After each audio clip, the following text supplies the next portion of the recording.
Tiongkok adalah negara dengan jumlah penduduk terbesar di dunia, dihuni lebih dari 1,4 miliar orang. Memiliki peradaban yang membentang ribuan tahun, dan dikenal sebagai negara yang dapat bergerak sangat cepat, kadang sampai membuat dunia luar sulit memahami cara kerjanya. Dalam video ini, kita akan menghitung mundur 15 hal yang benar-benar hanya bisa ditemukan di Tiongkok. 1. Telur anak laki-laki perjaka. Di Dongyang, sebuah kota di provinsi Zhejiang, Tiongkok, ada makanan tradisional bernama tongzidan, yang secara harfiah berarti telur anak laki-laki perjaka. Hidangan ini telah dikenal selama berabad-abad dan pada tahun 2008 dimasukkan ke dalam daftar warisan budaya tak benda lokal Dongyang. Cara pembuatannya sama mengejutkannya dengan namanya. Secara tradisional, para penjual mengumpulkan urin dari anak laki-laki yang belum memasuki masa pubertas, biasanya berusia di bawah 10 tahun. Urin itu sering dikumpulkan dari sekolah dasar setempat menggunakan ember atau baskom. Telur kemudian direndam dalam cairan tersebut, direbus, diretakkan kulitnya, lalu dimasak perlahan selama berjam-jam sambil terus ditambahkan urin. Hasil akhirnya adalah telur berwarna lebih gelap dengan rasa asin yang kuat, yang oleh sebagian warga lokal digambarkan sebagai kaya rasa dan membumi. Para pendukung makanan ini percaya bahwa telur tersebut dapat melancarkan peredaran darah, mengurangi panas dalam, dan menambah energi. Namun, dunia medis modern belum menemukan bukti ilmiah yang mendukung klaim kesehatan tersebut. Pada tahun 2026, tradisi ini kembali viral secara tidak terduga. Sebuah kedai kopi di Dongyang memperkenalkan minuman bernama Americano Telur Urine anak laki-laki, yaitu kopi dingin yang disajikan bersama salah satu telur tersebut menempel di gelas. Menurut laporan setempat, kafe itu sempat menjual lebih dari 100 minuman per hari pada akhir pekan yang ramai, sebelum menu tersebut memicu reaksi keras dan kekhawatiran soal kebersihan di internet. 2. Mesin penjual kepiting hidup. Pada tahun 2010, mesin penjual kepiting berbulu hidup muncul di stasiun kereta bawah tanah di Nanjing dan langsung menarik perhatian internasional. Para pembeli dapat membeli kepiting mitten Tiongkok hidup, makanan musiman yang sangat bernilai di wilayah Tiongkok bagian timur, langsung dari mesin otomatis berpendingin. Mesin itu menjaga suhu sekitar 5 derajat Celcius, membuat kepiting berada dalam kondisi dorman, sehingga metabolisme mereka melambat tanpa membunuhnya. Setiap kepiting dikemas secara terpisah dan diikat agar aman dibawa setelah dibeli. Perusahaan di balik mesin tersebut bahkan menawarkan jaminan. Jika seekor kepiting ditemukan mati, pelanggan dikabarkan akan mendapat beberapa kepiting pengganti. Mesin ini menjadi sangat populer saat musim kepiting berbulu tiba. Versi-versi berikutnya di kota seperti Hangzhou bahkan menyediakan tambahan seperti teh jahe dan cuka kepiting bersama pembelian. Alasan kepiting dijual hidup bukan hanya soal budaya tetapi juga sangat praktis. Kepiting berbulu cepat rusak setelah mati, sehingga kesegaran dianggap sangat penting. Bagi dunia luar, mesin ini mungkin terlihat aneh, namun di Tiongkok, ini hanyalah solusi teknologi untuk menjual makanan laut premium dalam kondisi sesegar mungkin. 3. Udara dalam kaleng. Ketika Tiongkok mengalami industrialisasi dengan kecepatan luar biasa, kota-kota seperti Beijing dan Shanghai menghadapi masalah polusi udara yang parah. Selama gelombang kabut asap besar pada pertengahan 2010-an, kualitas udara sering mencapai tingkat berbahaya, sampai beberapa kota harus mengeluarkan peringatan polusi merah. Pada tahun 2012, pengusaha Tiongkok Chen Guangbiao mengubah krisis itu menjadi aksi publisitas dengan menjual kaleng udara segar di jalanan Beijing seharga sekitar 5 yuan, atau kira-kira 80 sen Amerika Serikat pada saat itu. Kaleng-kaleng tersebut diberi label seolah berisi udara yang dikumpulkan dari tempat seperti Tibet dan Taiwan. Chen mengatakan tujuannya adalah menarik perhatian publik terhadap memburuknya masalah polusi di Tiongkok. Namun gagasan itu kemudian berubah menjadi bisnis sungguhan. Pengusaha Kanada Moses Lam dan Troy Paquette mendirikan perusahaan bernama Vitality Air yang mengekspor udara kalengan dari Banff dan Lake Louise di pegunungan Rocky, Kanada kepada pelanggan di Tiongkok. Bisnis itu kabarnya bermula sebagai lelukon setelah para pendirinya menjual sekantong udara pegunungan di eBay, lalu menyadari bahwa orang benar-benar bersedia membayar untuk itu. Dalam beberapa tahun, udara kalengan dari Kanada dijual secara internasional dengan harga hampir $30 per wadah.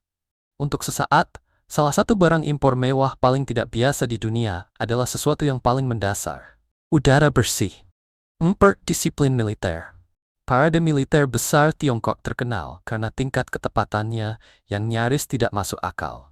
Dalam acara nasional besar, ribuan prajurit berbaris dengan sinkronisasi hampir sempurna, biasanya setelah berbulan-bulan menjalani latihan seremonial khusus.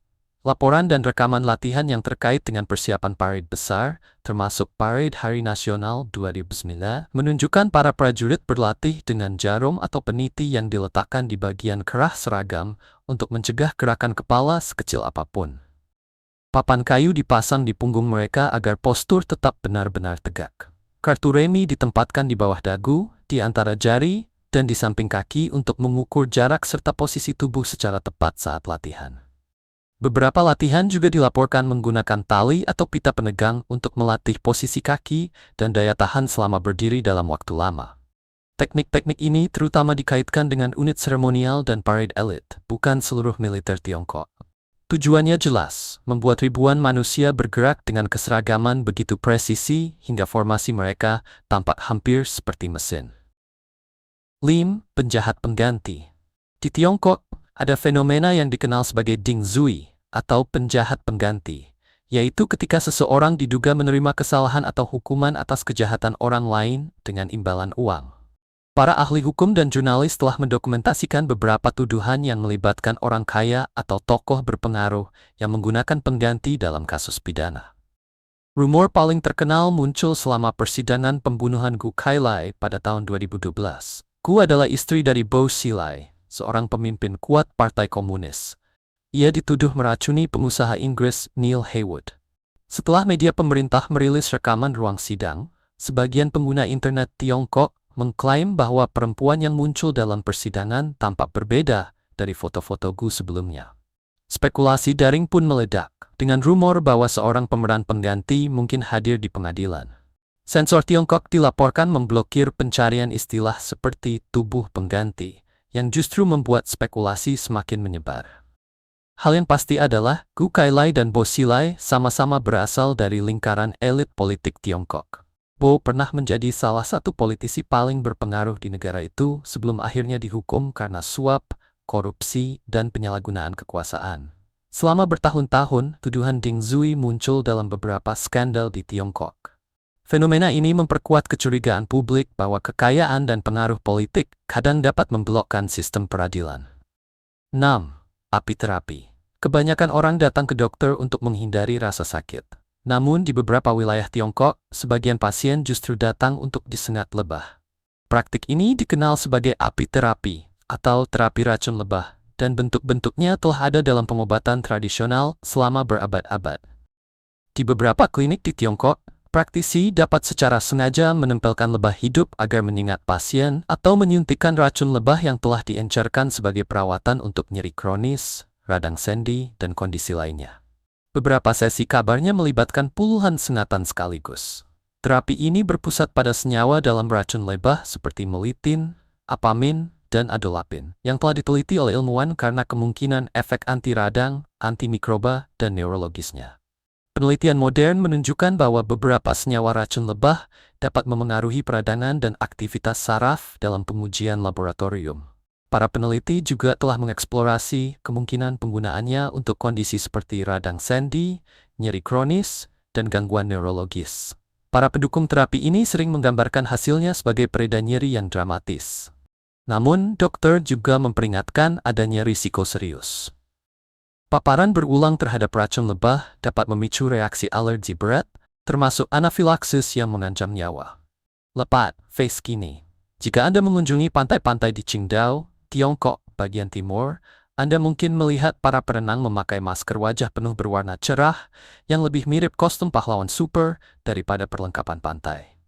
Masker ini disebut face skinny dan menjadi salah satu tren pantai paling mudah dikenali dari Tiongkok. Face skinny kabarnya ditemukan sekitar tahun 2004 oleh warga Qingdao bernama Zhang Shifan. Pada awalnya, benda ini dirancang sebagai perlindungan praktis dari sinar matahari yang kuat, sengatan ubur-ubur, dan iritasi kulit lain saat berenang di laut. Seiring waktu, masker tersebut berkembang dari alat pelindung sederhana menjadi fenomena mode budaya, hadir dalam warna mencolok, pola rumit, bahkan gaya yang terinspirasi rancangan mode terkenal. Popularitas face kini berkaitan erat dengan standar kecantikan lama di Tiongkok dan beberapa wilayah Asia Timur lainnya, di mana kulit yang lebih terang secara historis dikaitkan dengan status sosial lebih tinggi dan kehidupan yang tidak bergantung pada kerja luar ruangan. Di Tiongkok modern, perlindungan dari matahari dipengaruhi bukan hanya oleh alasan kesehatan, tetapi juga oleh standar kecantikan yang masih menghargai kulit cerah. Bagi orang luar, face kini mungkin tampak aneh atau teatrikal. Namun dalam konteks budayanya, benda ini hanyalah bentuk perlindungan matahari yang sangat terlihat, dibentuk oleh kebutuhan praktis sekaligus tradisi. Simen, tantangan ikan di tulang selangka.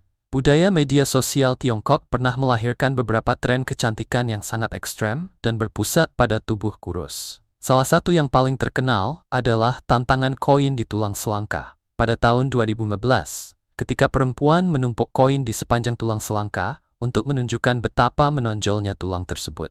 Tren serupa kemudian muncul, termasuk unggahan daring ketika pengguna menyeimbangkan air atau bahkan ikan kecil dilekukan di atas tulang selangka sebagai pertunjukan tubuh yang sangat kurus. Tantangan-tantangan ini menyebar luas di platform seperti Weibo. Pada masa ketika tren penampilan viral lain, termasuk tantangan pinggang syukuran kertas A4 dan tantangan lutut iPhone, mendapat kritik karena mendorong standar tubuh yang tidak sehat. Peneliti dan komentator berpendapat bahwa media sosial memperbesar tekanan menuju ideal kecantikan yang terlalu kurus. Dengan mengubah perbandingan tubuh menjadi pertunjukan publik yang digerakkan oleh suka, unggahan ulang, dan persetujuan teman sebaya. Para kritikus memperingatkan bahwa tren seperti ini menormalkan ekspektasi tidak sehat terhadap perempuan muda. Sementara para pendukungnya sering menganggapnya sekadar lelucon internet atau bagian dari budaya mode. Di permukaan, tantangan ini mungkin terlihat tidak masuk akal. Namun di baliknya ada percakapan yang lebih dalam tentang standar kecantikan, tekanan sosial, dan pengaruh budaya daring di Tiongkok modern. 10. Pabrik ular. Kebanyakan desa dikenal karena makanan, sejarah, atau festivalnya. Namun desa Zisikiao di Provinsi Zhejiang, Tiongkok menjadi terkenal karena sesuatu yang sangat berbeda, peternakan ular. Desa pedesaan yang sering dijuluki desa ular ini mengembangkan salah satu industri pembiakan ular terkonsentrasi terbesar di dunia. Laporan internasional memperkirakan warga desa secara kolektif membesarkan jutaan ular setiap tahun, termasuk spesies yang digunakan untuk makanan, kulit, pengobatan tradisional, dan ekstraksi bisa. Industri ini berkembang pesat selama reformasi ekonomi Tiongkok pada 1980-an, ketika para peternak lokal mengembangkan teknik penetasan buatan dan peternakan skala besar yang membuat produksi ular tumbuh menjadi bisnis utama desa. Produk turunan ular dari wilayah ini mencakup arak obat, bubuk kering, kulit, serta bahan farmasi yang terkait dengan praktik pengobatan tradisional Tiongkok. Beberapa spesies juga dijual ke kebun binatang, fasilitas penelitian, dan pasar satwa yang diatur. Bagi orang luar, gagasan membudidayakan ular berbisa dalam skala industri mungkin terdengar tidak nyata. Namun bagi warga Zisikiao, ular bukan lagi sekadar sumber ketakutan, melainkan fondasi bagi seluruh ekonomi lokal. 11 kota tiruan, Inggris, Manhattan, dan Paris. Tiongkok pernah dikenal karena produksi barang mewah tiruan dan produk imitasi. Namun pada awal 2000-an, sebagian pengembang membawa gagasan itu jauh lebih besar. Mereka mulai meniru seluruh kota. Salah satu eksperimen terbesarnya adalah inisiatif satu kota, 9 kota kecil di Shanghai, yang diluncurkan untuk mengurangi kepadatan penduduk dengan membangun kota-kota satelit bertema di sekitar Shanghai. Masing-masing terinspirasi oleh gaya arsitektur asing yang berbeda. Contoh paling terkenal adalah Thames Town di distrik Songjiang, Shanghai. Selesai dibangun pada pertengahan 2000-an, kawasan ini menciptakan ulang suasana kota pasar Inggris dengan bangunan bergaya Tudor, jalan berbatu, kotak telepon merah, gereja bergaya gotik, dan ruang publik bertema Inggris. Walaupun Thames Town awalnya dikritik sebagai kota hantu karena banyak rumah dibeli sebagai investasi dan dibiarkan hampir kosong, kawasan itu akhirnya menemukan peran baru sebagai salah satu tujuan foto pernikahan paling populer di Tiongkok. Tiongkok juga mencoba proyek perkotaan bertema dalam skala yang jauh lebih besar. Di Tianjin, distrik keuangan Yujiapu dipromosikan sebagai pusat keuangan masa depan yang sebagian terinspirasi oleh Manhattan dan pusat bisnis global. Proyek konstruksi besar dimulai pada akhir 2000-an, tetapi masalah utang dan perlambatan pembangunan membuat banyak gedung belum selesai atau kurang dimanfaatkan. Contoh terkenal lainnya adalah Tianducheng dekat Hangzhou, kawasan hunian yang meniru Paris, lengkap dengan boulevard berpohon dan replika Menara Eiffel. Pernah dianggap sebagai kota hantu lainnya, wilayah ini kemudian menarik puluhan ribu penduduk. 12. Angsa polisi. Di sebagian wilayah pedesaan Xinjiang, beberapa kantor polisi pernah menggunakan sistem keamanan yang jauh lebih tua, angsa. Pada tahun 2017, muncul laporan dari Kabupaten Shawan yang menggambarkan kantor polisi pedesaan menggunakan angsa sebagai hewan penjaga, bersama anjing atau bahkan sebagai pengganti anjing. Para petugas kabarnya menghargai angsa karena sifatnya teritorial, agresif terhadap penyusup, dan sangat berisik ketika terganggu.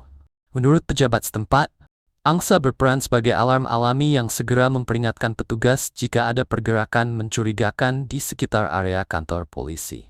Salah satu cerita lokal yang banyak beredar menggambarkan seorang terduga pencuri yang mencoba memasuki kompleks kantor polisi pada malam hari setelah diduga melumpuhkan anjing penjaga. Angsa-angsa itu kabarnya mulai berteriak sangat keras hingga membangunkan petugas di dekat lokasi dan membantu menghentikan upaya penyusupan. Meski rincian ceritanya sulit diverifikasi secara independen, kisah ini membuat angsa penjaga terkenal di dunia internasional.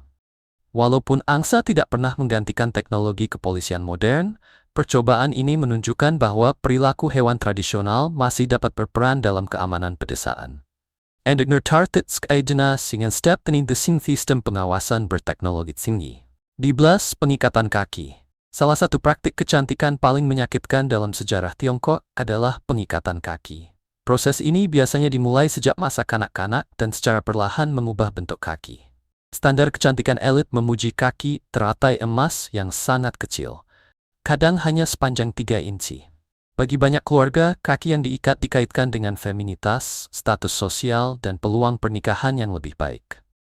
Namun dampak fisiknya sering sangat berat. Pengikatan kaki secara resmi dilarang di Tiongkok pada tahun 1912 setelah runtuhnya dinasti Qing. Meskipun praktik ini masih bertahan di beberapa wilayah pedesaan selama beberapa dekade setelahnya. Kampanye anti pengikatan kaki berikutnya di bawah pemerintahan komunis mendorong komunitas yang tersisa untuk meninggalkan kebiasaan tersebut sepenuhnya. Fotografer Joe Farrell kemudian mendokumentasikan beberapa perempuan terakhir yang masih hidup dengan kaki terikat. Perempuan lanjut usia yang masih menyimpan ingatan tentang proses menyakitkan itu dan tekanan sosial yang mengelilinginya. Kini, pengikatan kaki telah hilang dari Tiongkok modern. Namun, para sejarawan dan komentator sering menunjuknya sebagai contoh bagaimana standar kecantikan dapat membentuk tubuh secara nyata, serta bagaimana tekanan sosial dapat bertahan bahkan ketika praktik budaya berubah. 15. Teh kotoran panda. Di Provinsi Sichuan, seorang pengusaha bernama An Yanxi menciptakan salah satu teh mewah paling aneh di dunia, teh panda, yaitu teh yang ditanam menggunakan kotoran panda sebagai pupuk. An Yanxi, mantan guru kaligrafi yang terkait dengan Universitas Sichuan, mengumpulkan kotoran panda dari fasilitas pembiakan dekat Ya'an dan memakainya untuk menyuburkan tanaman teh. Gagasannya didasarkan pada fakta bahwa panda raksasa mencerna bambu dengan tidak efisien, sehingga banyak bagian tanaman masih tersisa dalam kondisi hanya sebagian terurai. Seperti kotoran herbivore lainnya, limbah panda mengandung banyak bahan organik yang berguna untuk kompos dan pupuk. An Yanxi mengklaim bahwa hal ini memberi teh tersebut manfaat kesehatan khusus. Namun para ilmuwan secara terbuka membantah klaim anti-kankernya dengan menyatakan bahwa tidak ada bukti bahwa sifat seperti itu akan berpindah ke daun teh. Teh ini menarik perhatian internasional pada tahun 2012 ketika panen awalnya dilaporkan dihargai sekitar $30.000 hingga $35.000 Amerika Serikat per kilogram, menjadikannya salah satu teh termahal yang pernah dipasarkan saat itu. An Yanxi sering mempromosikan produknya sambil mengenakan kostum bertema panda, memungut standar teh berdewa yang unik sekaligus aksi publisitas yang sangat efektif. 15. Festival Es dan Salju Harbin. Setiap musim dingin, kota Harbin di Tiongkok Utara mengubah suhu ekstrem menjadi salah satu acara seni musiman terbesar di bumi. Festival Es dan Salju Harbin berakar dari tradisi lentera es yang pertama kali diadakan pada tahun 1963, sebelum berkembang menjadi festival internasional modern pada tahun 1950-an. Kini, festival ini secara luas dianggap sebagai festival es dan salju terbesar di dunia, dan menarik jutaan pengunjung setiap tahun. Suhu di Harbin secara rutin turun di bawah minus 20 derajat Celcius, menciptakan kondisi ideal untuk arsitektur beku berskala raksasa. Pembangunan dimulai setiap Desember ketika para pekerja memotong balok-balok es besar langsung dari sungai Songhua yang membeku, lalu mengangkutnya ke area festival di berbagai lokasi kota. Pusat acara ini adalah Dunia Es dan Salju Harbin, sebuah taman luas yang dalam beberapa tahun terakhir telah berkembang menjadi lebih dari 1 juta meter persegi. Ribuan pekerja dan seniman menyusun istana es bercahaya, menara, kuil, jembatan, dan seluncuran raksasa menggunakan ratusan ribu meter kubik es dan salju.